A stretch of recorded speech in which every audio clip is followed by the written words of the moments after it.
तो भाइयों, एक नया इंफ्रास्ट्रक्चर प्रोजेक्ट ट्रेंड कर रहा है। भावनगर से दहेज तक एक सी ब्रिज जो ट्रेवल टाइम को 6 घंटे से सीधा 30 मिनट तक ला सकता है। लेकिन इस वीडियो में मैं आपको वो बात भी बताऊंगा जो बिल्डर्स की मार्केटिंग मटेरियल में अक्सर नहीं आपको देखने को मिलेगा। भाई मैं वीडियो बना रहा हूँ।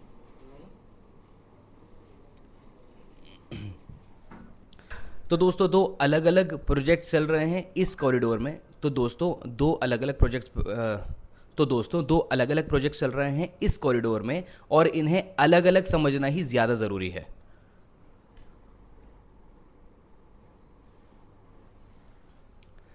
पहला है रोड से sea bridge. Ministry of road transport and highway ने गल्फ ऑफ खंबाट पर लगभग 30 किलोमीटर के एक 6 लेन सी ब्रिज का डिटेल्ड प्रोजेक्ट रिपोर्ट बनाने के लिए बिड्स इनवाइट की हैं। दो ग्लोबल कंपनीज ने बिड की है, एक यूएसए ने, एक रशिया से।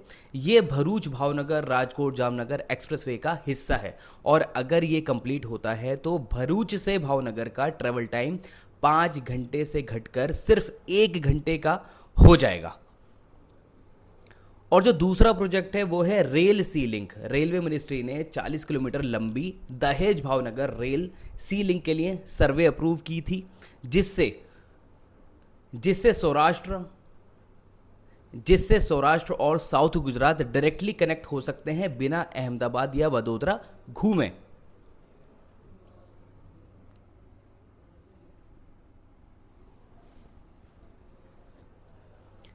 अब यहां मैं आपको वो बात बताता हूं जो शायद कहीं और आपको सुनने को नहीं मिलेगी।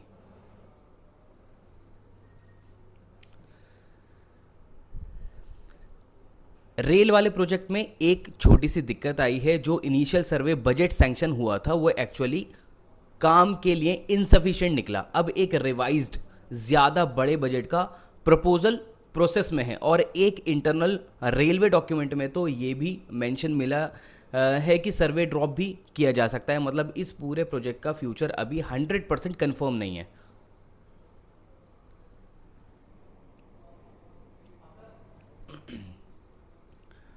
और एक इम्पॉर्टेंट चीज़, इस एरिया में पहले भी एक सिमिलर प्रोजेक्ट फेल हो चुका है। 2017 में दहेज घोघा के बीच एक फेरी सर्विस लॉन्च हुई थी, लेकिन सी के स्लिट मतलब मिट्टी का जमने की वजह से 2019 में वो आइडेंटिफाइड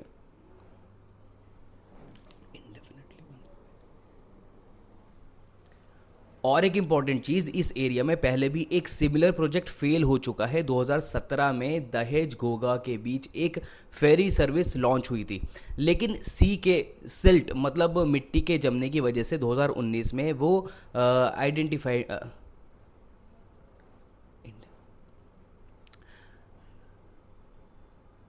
2019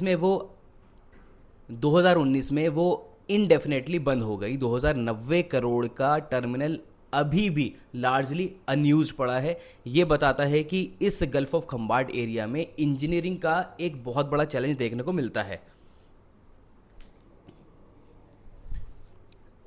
अब इन दोनों ही सिनेरियो के अंदर हम पहले धुलेरा का कनेक्शन समझते हैं। अगर रोड अब इन दोनों ही सिनेरियोज के अंदर हम धुलेरा का कनेक्शन समझते हैं। अगर रोड सी ब्रिज कंप्लीट होता है तो धुलेरा के सेमीकंडक्टर और इंडस्ट्रियल जोन्स को दहेज और हजीरा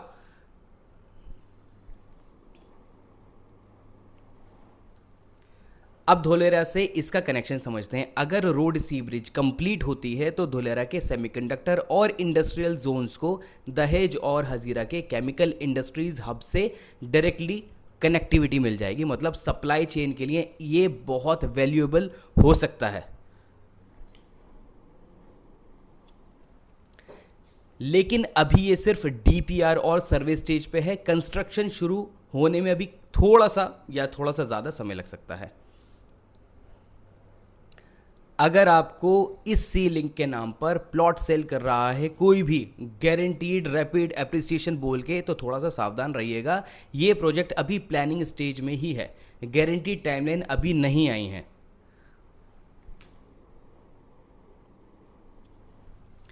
लेकिन हम और आप अच्छे से जानते हैं कि रियल स्टेट में जितना बड़ा रिस्क होता है उतना बड़ा रिवॉर्ड मिलता है। जहां तक मैं अभी तक समझ पा रहा हूं, सी लिंक जो बाय रोड रहने वाला है वहाँ चैलेंजेस थोड़े से कम हैं।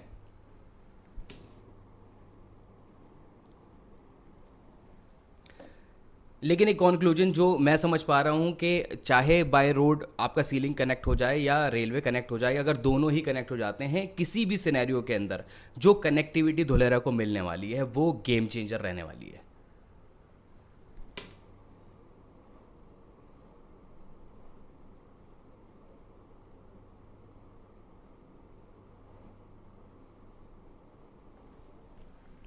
वेरीफाइड अपडेट्स के लिए मुझे डीएम करो और चैनल को सब्सक्राइब करना नहीं भूलना। अगर वीडियो अच्छी लगी हो तो शेयर ज़रूर कीजिएगा।